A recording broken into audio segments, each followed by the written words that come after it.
In this podcast episode, Dr. Cooney Horvath discusses the profound impact of screens and digital technology on the brains and cognitive development of children, exploring how educational technology and screen time have reshaped learning in often detrimental ways.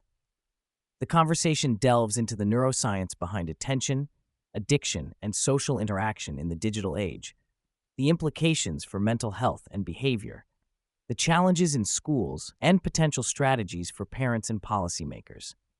The episode also touches on the role of AI in education, societal shifts in values around technology, and broader questions about the purpose of education in contemporary times. Dr. Cooney Horvath highlights alarming data indicating that the current generation of children is performing worse cognitively than their parents' generation, a reversal of the previous century's trend of steady cognitive improvement. Despite increased schooling time, scores in IQ, literacy, numeracy, and executive functioning have declined to levels resembling those of the early 1990s. This cognitive regression is closely tied to the pervasive introduction of screens and digital devices in educational contexts and everyday life.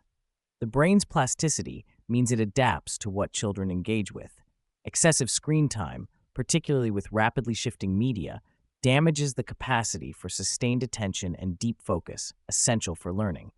A significant portion of children today receive accommodations for attentional disorders, with about 50% having special plans related to learning disabilities, mainly attentional.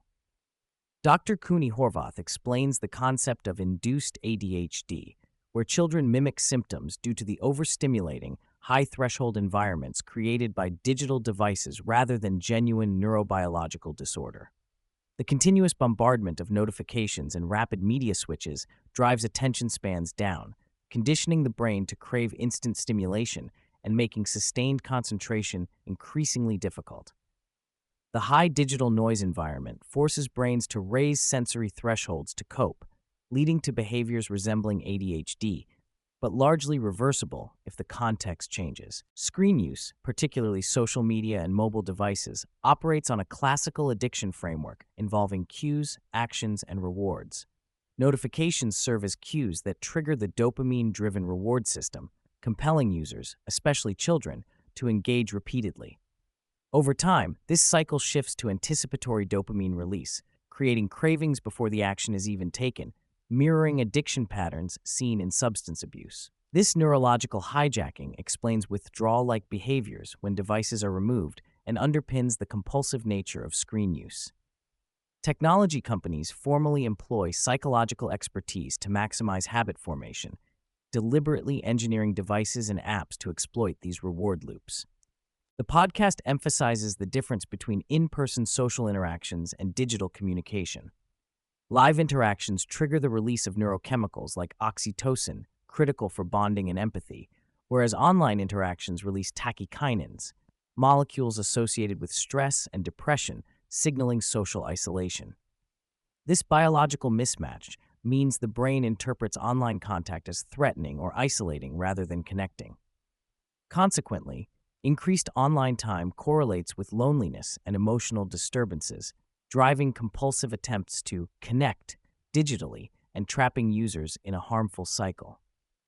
Empathy, crucial for learning and social development, depends on resonance between biologies, which is nearly impossible to replicate over screens, explaining challenges in online learning and high dropout rates. Dr. Cooney Horvath discusses how lifestyle changes accompanying digital immersion are linked to alarming physical health trends in children, including increased rates of myopia and hormonal changes.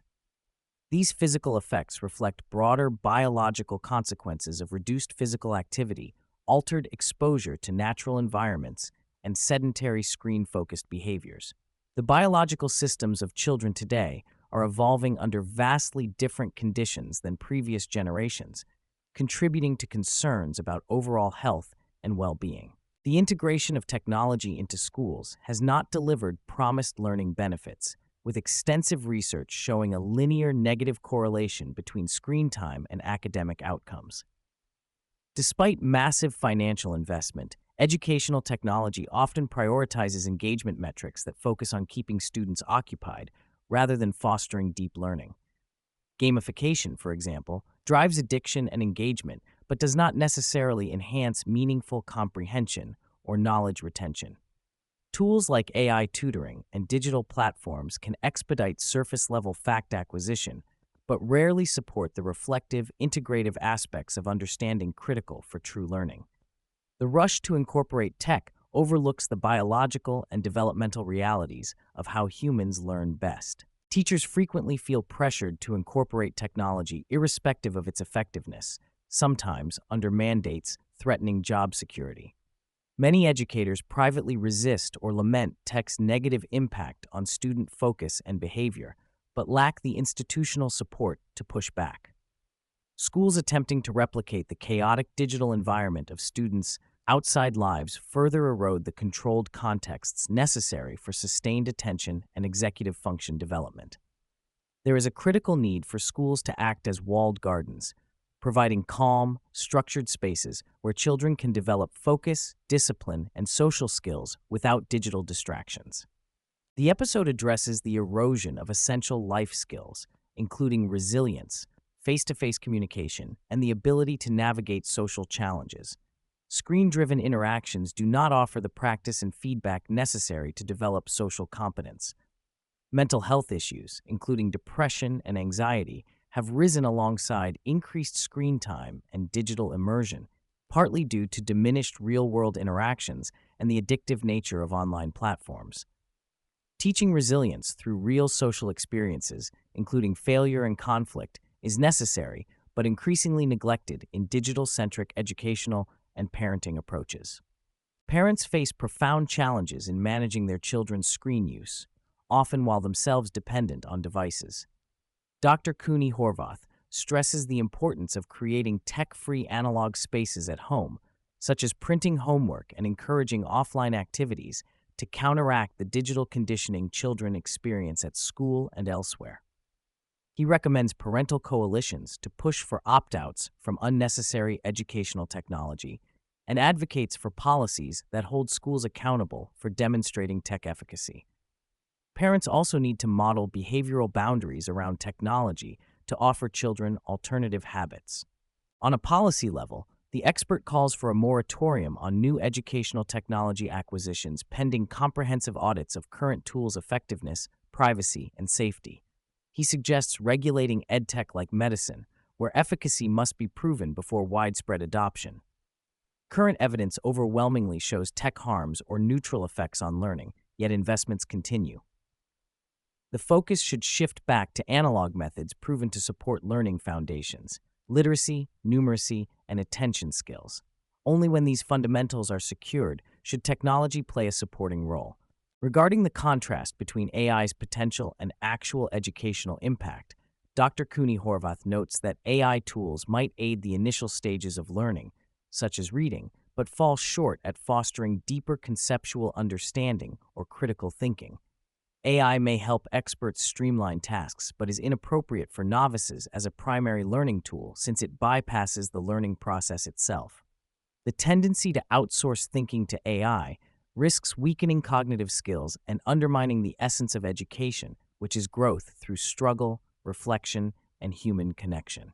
The conversation touches on broader societal issues surrounding education's goals and identity. Schools have shifted toward a service and workforce preparation model, losing sight of their role in shaping citizens and societies. Dr. Cooney Horvath warns of further fragmentation if educational systems no longer provide a shared narrative or cultural foundation, risking a fractured society where individuals inhabit wholly separate realities. He suggests that a clearer understanding of education's purpose and a recommitment to unifying cultural and cognitive development are urgently needed to navigate the challenges posed by technology-driven change. A recurring theme is the paradox, wherein tech creators often limit or forbid their own children from using the very technologies they produce, reflecting unacknowledged awareness of potential harms. Society continues to push overwhelming technology adoption despite scant evidence of benefit and growing evidence of harm. The worship of technology obscures the fact that human achievement historically occurred without digital tools, and that reliance on tech may weaken fundamental human capacities rather than enhance them. In light of the AI invasion and digital transformation in education, the expert advises curriculum coordinators to prioritize policies that protect children's cognitive development and preserve the integrity of learning processes. Schools should resist uncritical adoption of AI tools and instead focus on evidence-based practices that develop foundational skills analogically first. Safeguards are necessary to prevent outsourcing of student thinking to machines and to maintain robust human-to-human interaction essential for effective learning and social development. Building clear guidelines and fostering community and educator engagement are key to navigating this new educational landscape responsibly.